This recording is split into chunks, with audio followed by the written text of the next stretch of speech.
everyone, and welcome to the Latinx Business Podcast. I'm your host, Randy Gomez, and if you're looking to demystify the world of business through the raw, authentic stories of Latinx entrepreneurs, you've come to the right place. As someone with an MBA and an IRS enrolled agent license, I spent years helping freelancers, partnerships, and S corporations navigate the often tricky waters of the US tax law. Now, I'm bringing that expertise and passion to this community right here. So, thank you for tuning in. And you know what? It's time to talk business. Hi, good morning, Alma. Hi, good morning. How are you, Randy? I'm doing good. Thanks for coming on today on the show. I know your time is extremely valuable. You're running a whole city, so the fact that you agreed to come on, I'm very grateful for your time today. No, I'm grateful as well. Thank you for taking the time and for giving me the opportunity to share some of my experiences and ideas. I appreciate that.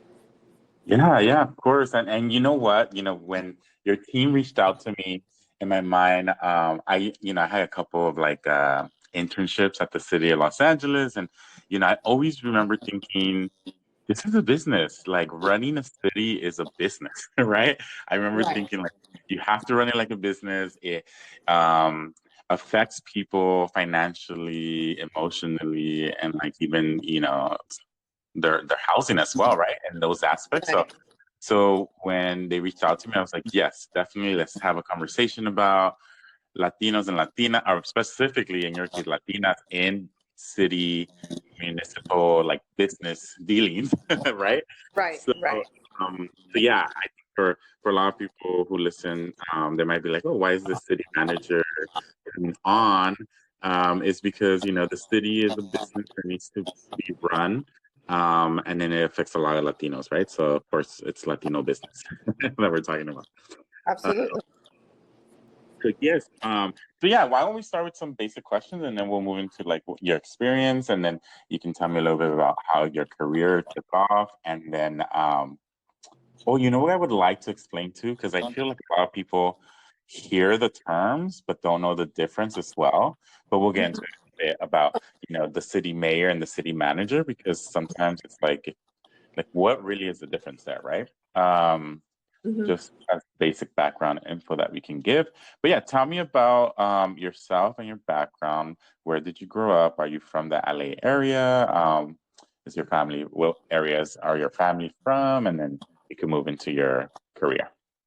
Sure. Sounds good. So thank you again, Randy. And I was born and raised in Mexico, in a small town called Tecalitlan, where the Mariachi Vargas is from, where the mariachi originated. Mariachi Vargas originated, world famous mariachi.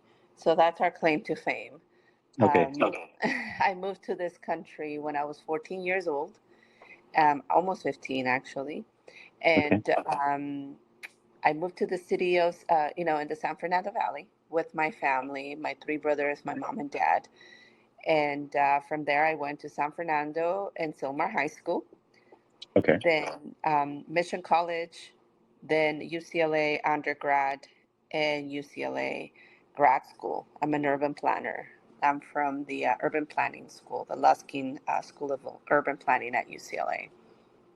Oh yes, I was seeing that, and okay, so that's good that you mentioned, because I wasn't aware that you were born in Mexico. So, do you think that's definitely affected the way you look at things and how, to your day-to-day operation?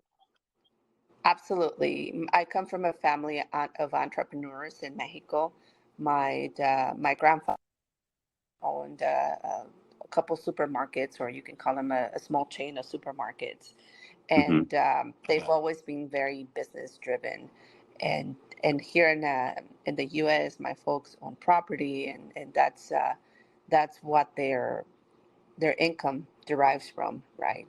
So Yeah. yeah, I come from a family of definitely a family of business folks. Yeah, so I could definitely see how that's like affected, or your career choices as well, where, you're running city departments and, yeah, really it's like an entrepreneur role with officially being a W-2 employee, right?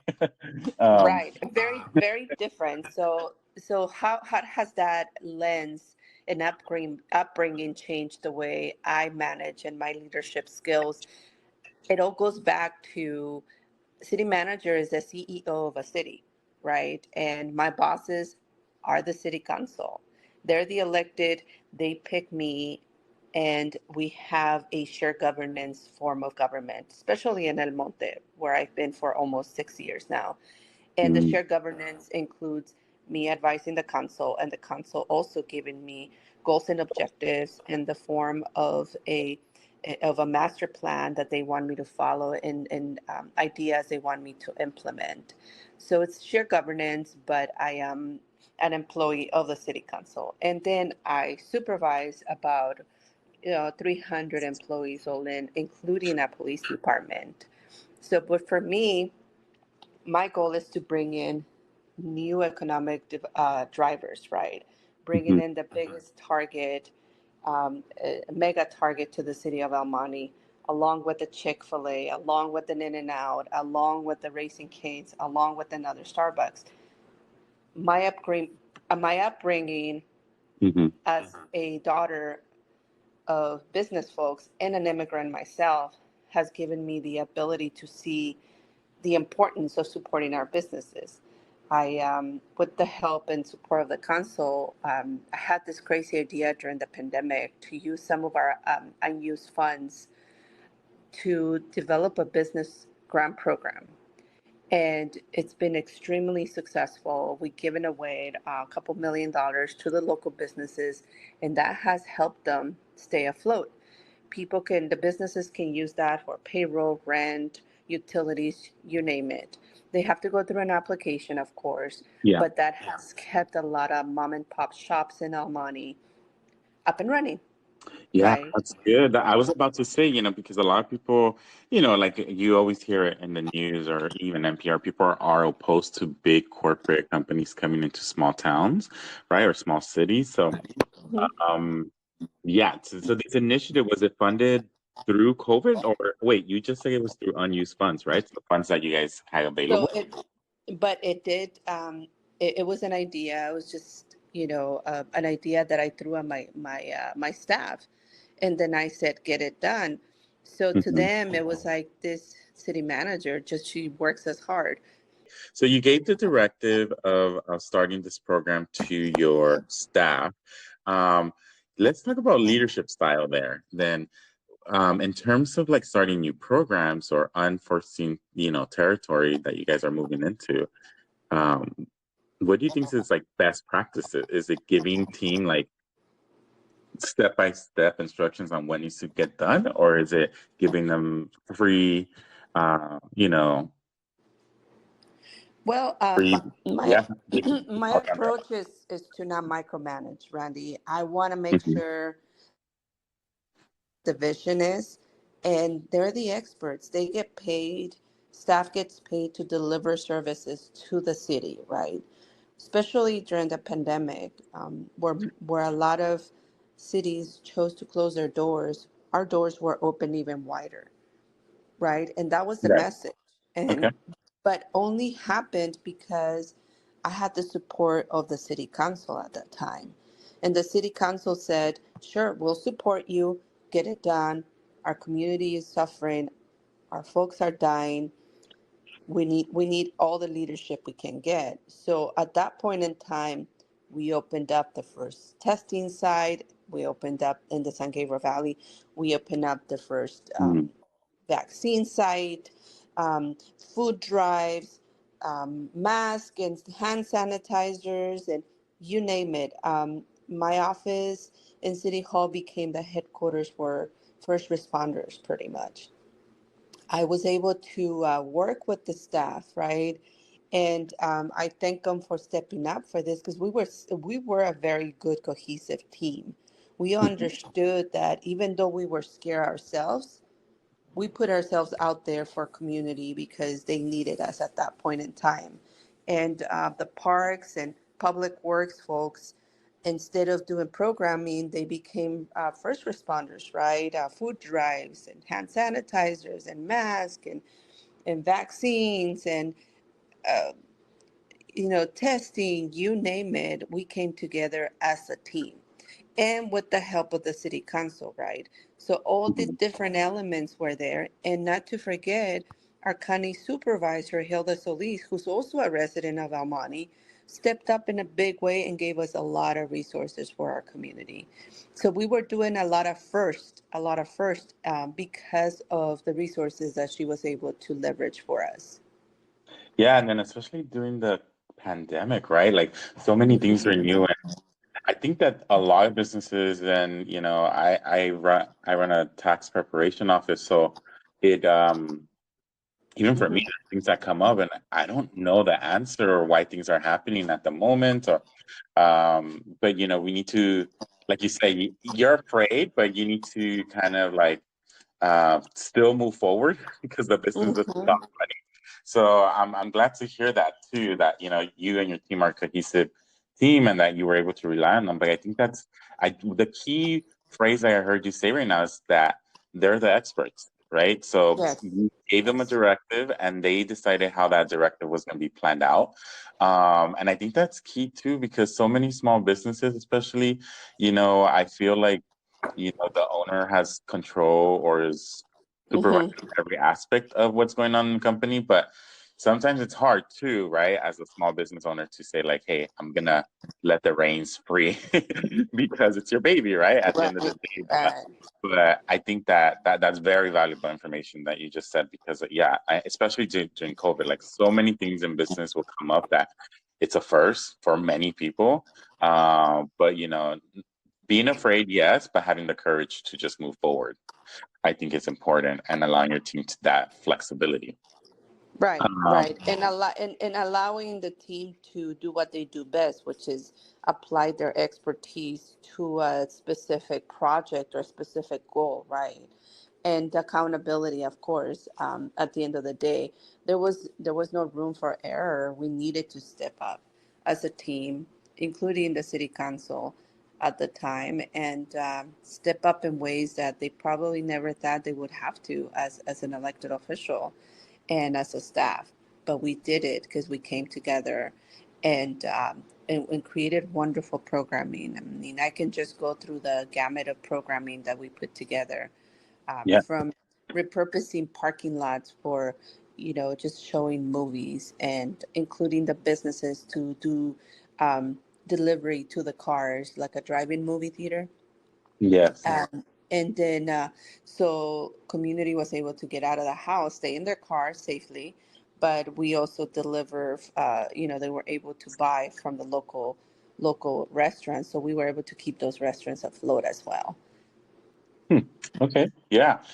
So I was also looking at some of your areas of expertise too, and oh, actually, before I move into that, can we kind of explain the difference between, because I know we talked a little bit about how you guys have a symbiotic relationship between the council and you, right? But if you could explain like the difference between what's the mayor and what's the city manager, how would you explain it if you had Right. like two, three sentences? Right. Two, three sentences. The mayor is elected at large, but by the community. The mayor has to run every 2 years. And the mayor's responsibility is mainly to conduct the council meetings and just to name a few responsibilities, right? Conduct the Hmm. council meetings and, sometimes be the face of the city depending on the situation. And, and she's elected at large, right? It's a Hmm. female mayor right now. Hmm. Um, the city manager's role is the mayor would be one of my bosses, one of seven, and my job is to implement council's directives, right? And we collaborate too in what I think. I advise the council what I think we should do on under certain circumstances, and I oversee staff. So the council directly supervises me and the city attorney, right? And I, Okay. and, work with the team of directors to supervise the rest of the city employees, including a police department with the police chief with the that police? I Okay. yeah that I hire myself, and the Okay. council approves the contract. So the difference Yeah. between the mayor and I is that the mayor is elected and I'm not. I'm not an And elected official. I'm an you're not employee. an elected official. Gotcha. Yes. And then you're running the city council's plans and initiatives. So for like a small business, so taking it back to a small business or any business actually working in your city, they their relationship with should be stronger with you, or should they try to consider having a relationship with both the mayor and yourself? Like, how do you think, what would be the best advice for a small business? For a small business, I would recommend to do both, right? Uh, the only problem sometimes that we run across is that the mayor, since they cannot direct, or the city council, since they cannot direct themselves, one person cannot give me direction, right? It Mm, becomes a bit confusing and murky for the businesses, and my role is to make sure that I troubleshoot if there's entitlement questions, if there's business license questions, if there's permitting questions, whatever the case might be. I would be the mhm. one to troubleshoot for them. But I always recommend people have really good open lines of communications with both city managers, staff, as well as council members, including the mayor. Yeah. Okay. Yeah. No, that's actually really good. So moving over to one of your areas of expertise, um, this let's talk a little bit about like the cannabis industry and how that's new for a lot of cities, right? And small Right. businesses that are trying to open up. So, what are let's see, yeah, or if you can talk about some initiatives that the city of El Monte has for like new cannabis industries, and then we can talk. I'll follow up with questions on like what kind of businesses are opening up, or what you guys are seeing in response to that.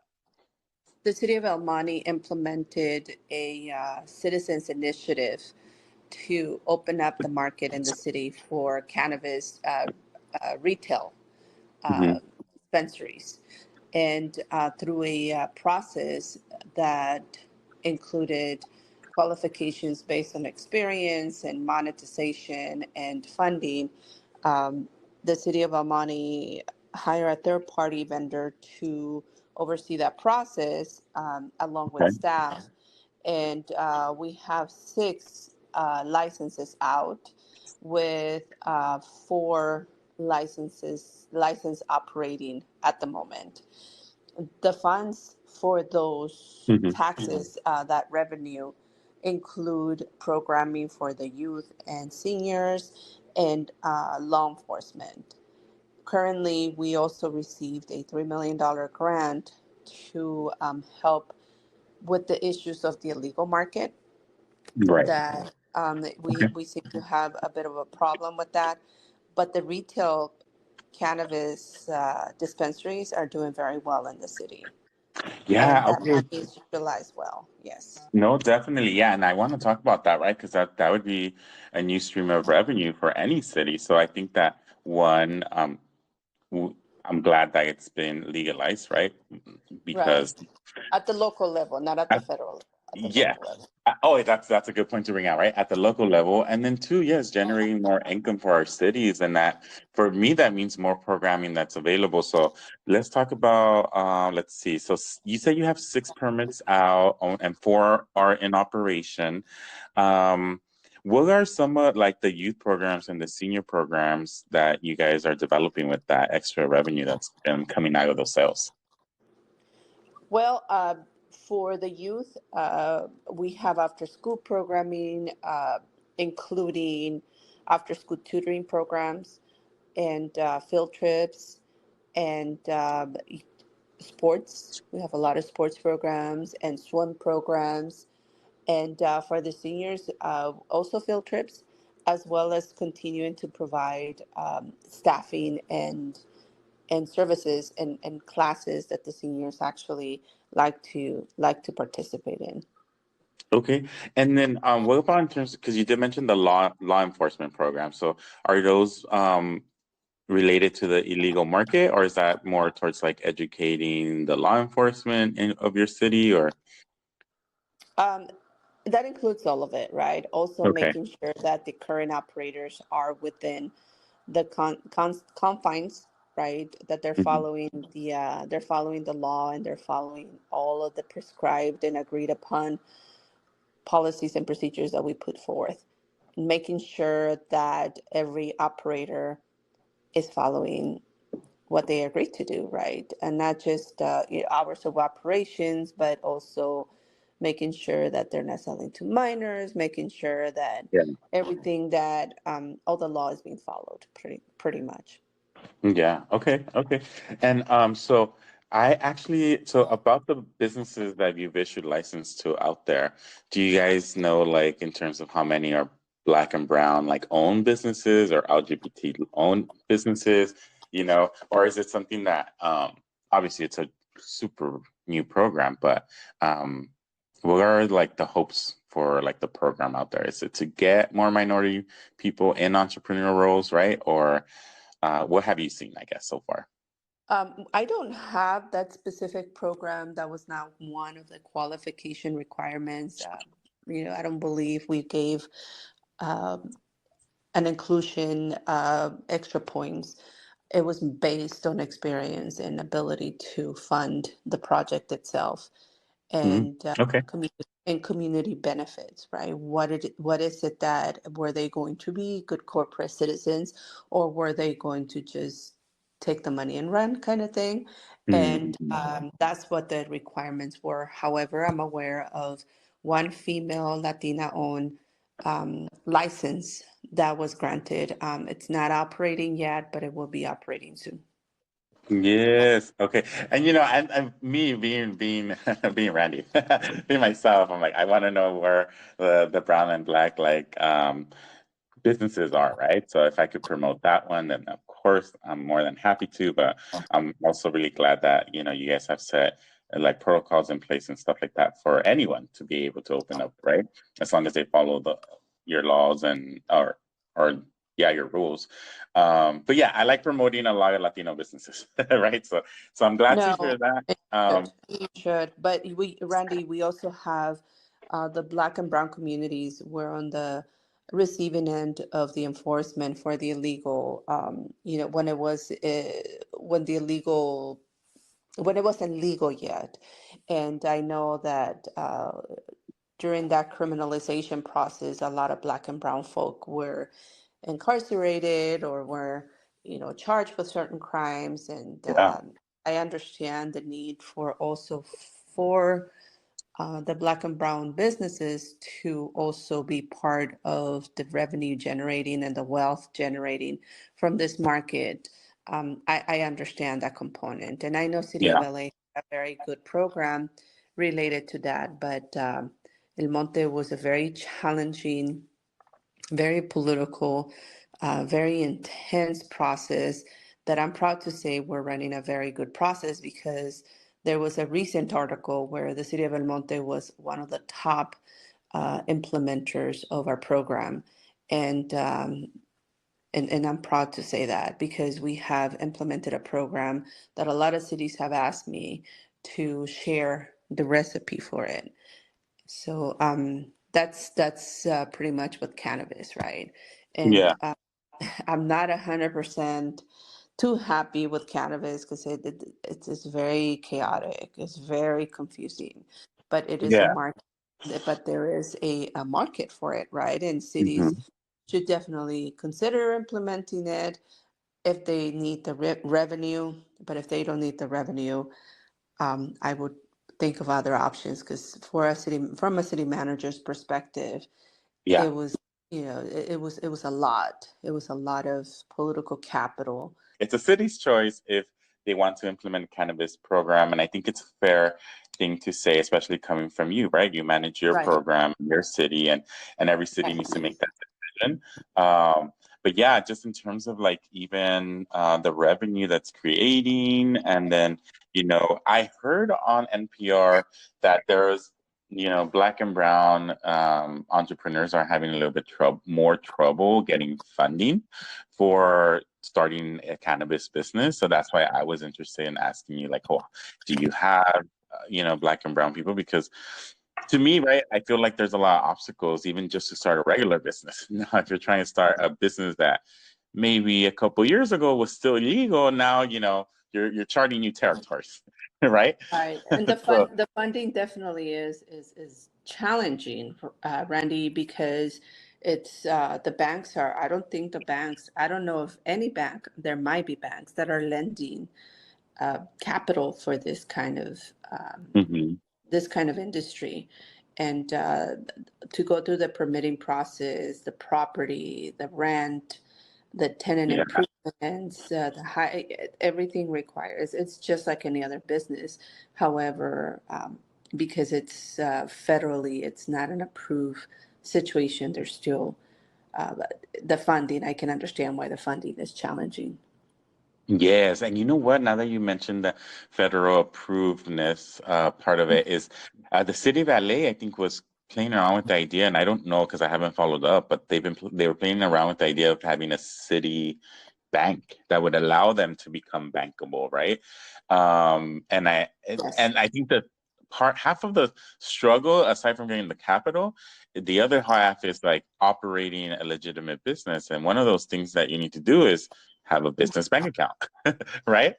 It's Right. probably the number one thing I promote. And funny enough, even though entrepreneurs incorporate and they come to me after they incorporate or even before they incorporate, one of the number one questions for me as a tax guy is, do I need to have a separate business bank account?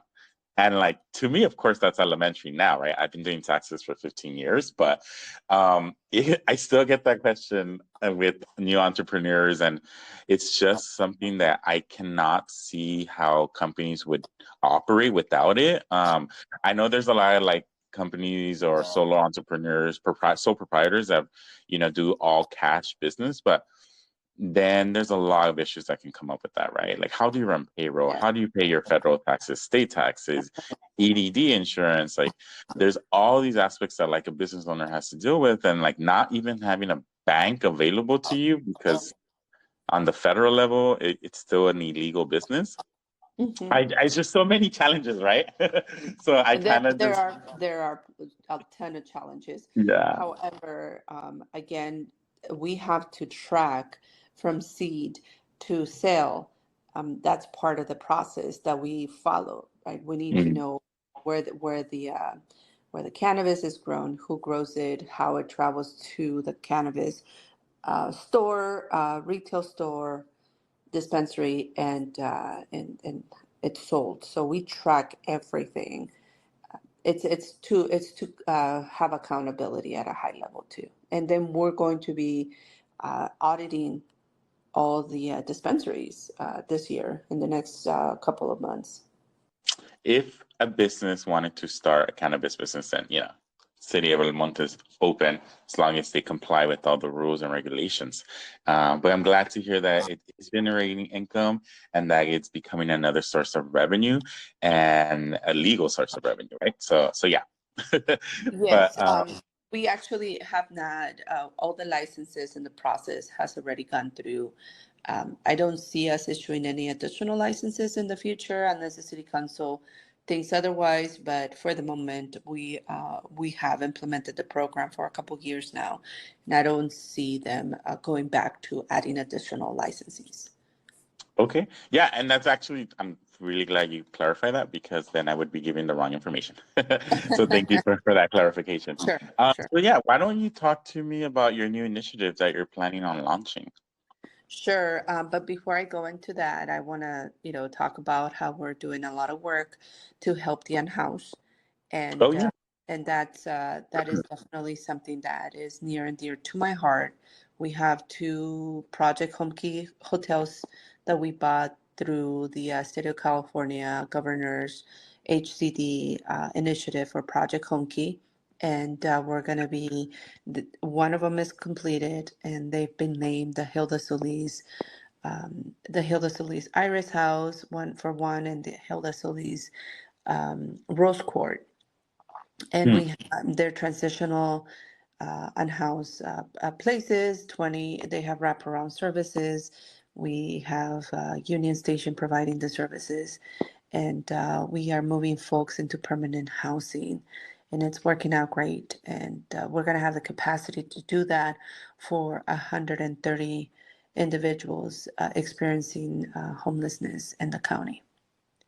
And that's just one hotel, right? So you're saying you're gonna have two of them Uh, Altogether, it's going to be 130 units, all but together. Okay. altogether. But one is up and running, and the other one is in the middle of construction and rehabilitation. So okay, and so getting the funding for that, right? How hard was that for on your guys' end, or did you guys have to apply for like state funds? And what's that process that you guys have to go through? Oh, it was another very intricate and challenging process. We applied through the first round of applications and to the state and HCD. And from there, Mhm. we were awarded $15 million to purchase the hotels. I was able to buy the hotels from the owners at $1 million below market, and to get Oh, them yeah. off, yeah, to get them off rotation. Those two hotels were a place where people were getting traffic, murders, you name it. We took them out of rotation. They were not good places, and a lot of problems, a lot of calls for services for our police department. And Oh, okay. yes, and taking them out of rotation, then we apply for additional funding for the rehabilitation. And Yeah. anything that could have gone wrong has gone wrong, from balconies just falling apart on us, to a fire, to you name it. But we continue to push forward, right? And we also had some federal funding involved. And in addition to that, we have the Supervisor Solis County of Los Angeles step in and help us with the gap, with the financial gap. And they're going to be using that as well for their programming. So it's been an effort that just when you have a vision, just go for it. Don't be afraid of implementing that vision, because the funding will come if your heart is in the right place and you have a great team and you have a great city council like I do. Then I'm not going to say there won't be challenges, because as I said, anything that could have gone wrong has gone wrong with with those projects. But we have one up and running and operational now, and the other one will be up and running and operational in the summer. In the summer, yeah. And Yes. I think the key about how I can relate this back to business here is, that you took two hotels that were, I guess you could say, shambles, or you taking them out of rotation means a lot for the city, Mhm. right? Not only like cleaning up the city, but also, now there's going to be services there where yeah, I could see how it relates back to also the economy of the city, right? Like Right. maybe people don't want to be around that area. People don't want to open up businesses around it because they have this infamous state of mind, right? That people think about when they're like, oh, you shouldn't go near that place, right? Right. Um, and so if someone's saying you shouldn't go near that place, well, that means you shouldn't go to Sigue Belmonte, right? Right. So cleaning up the hotels and having this initiative and having like it be a homeless like transitional shelter type of place. I think housing is amazing, right? Because I feel like you hear lately you've been hearing a lot of people talk about like where has all the money gone for like homelessness initiatives. I just find people that are cynics and don't believe that things are actually happening with some of the initiatives that are saying homelessness is just growing. But what is your personal opinion and what's been happening in the last couple of years with big initiatives like that? Hi, Randy.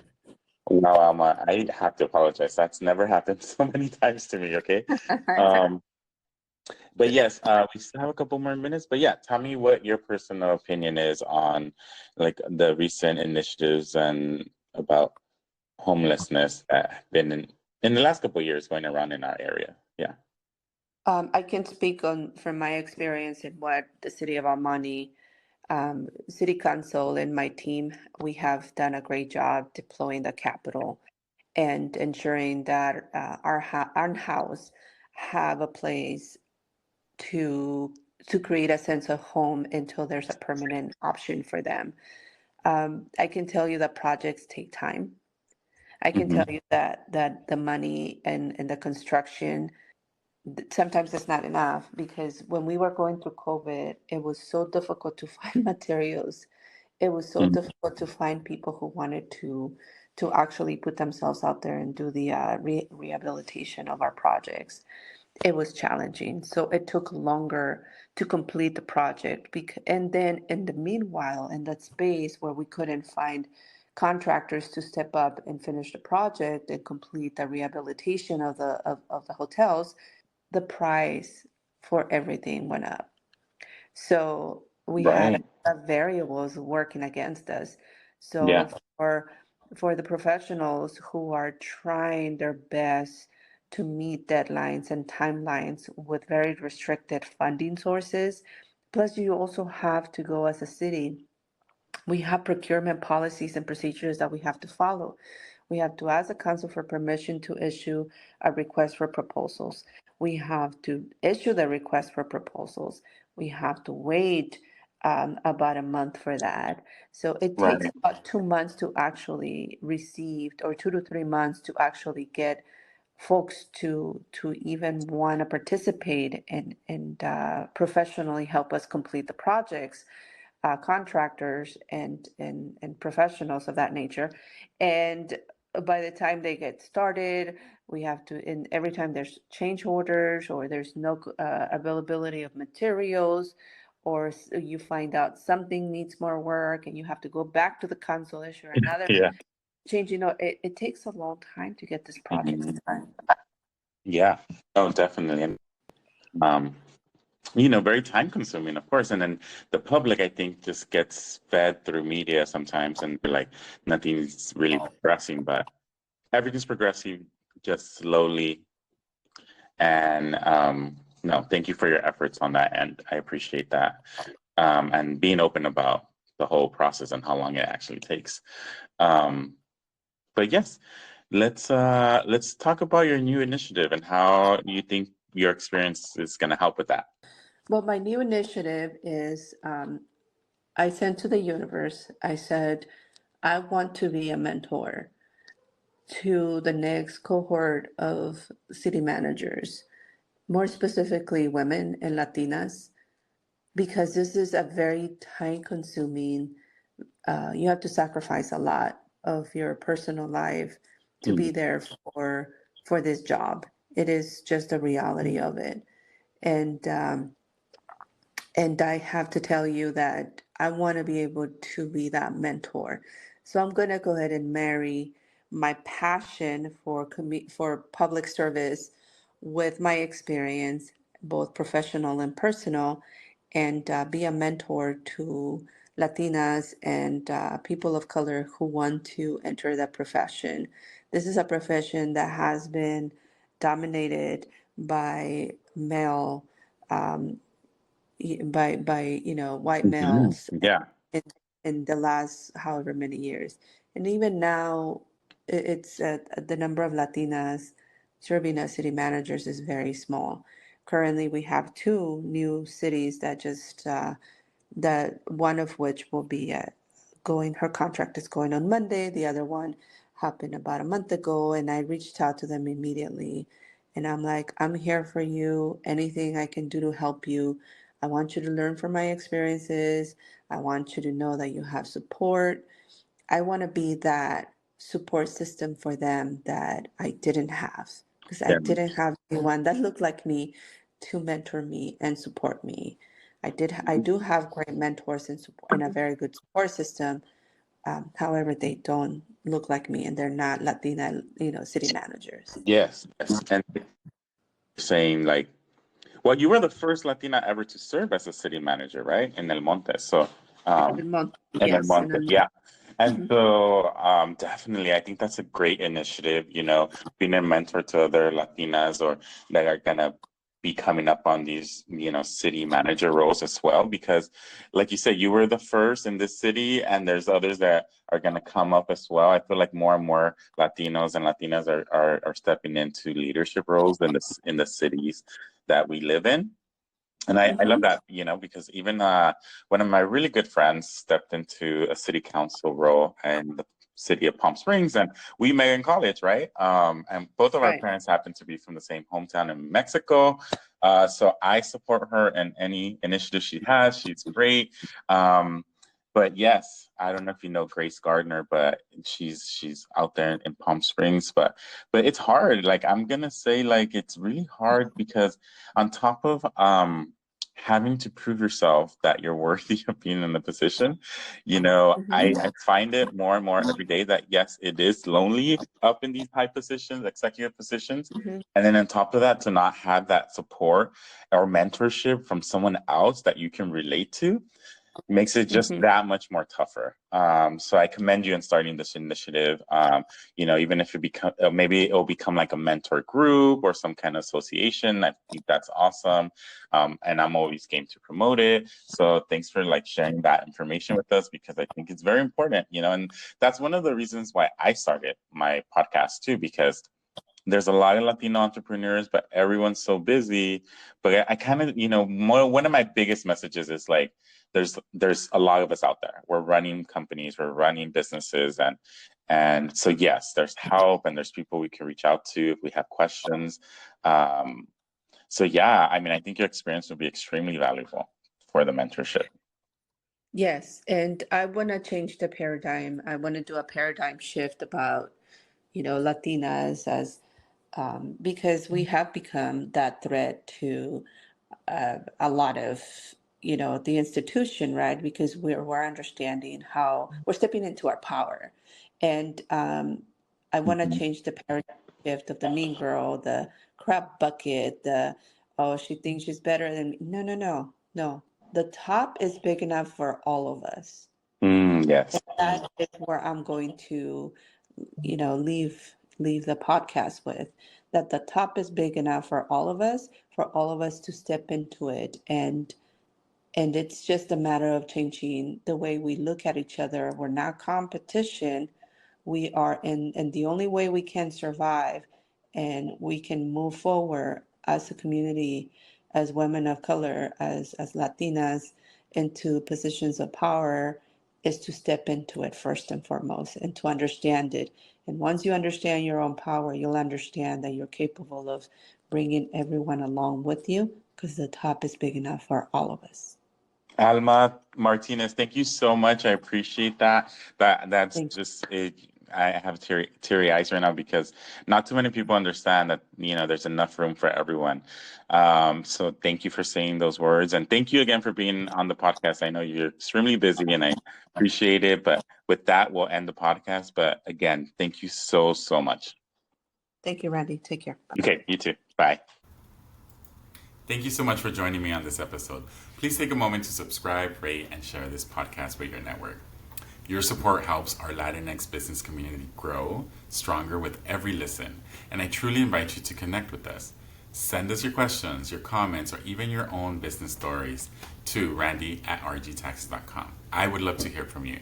Until next time, keep learning, keep building your business, and keep growing your business mindset.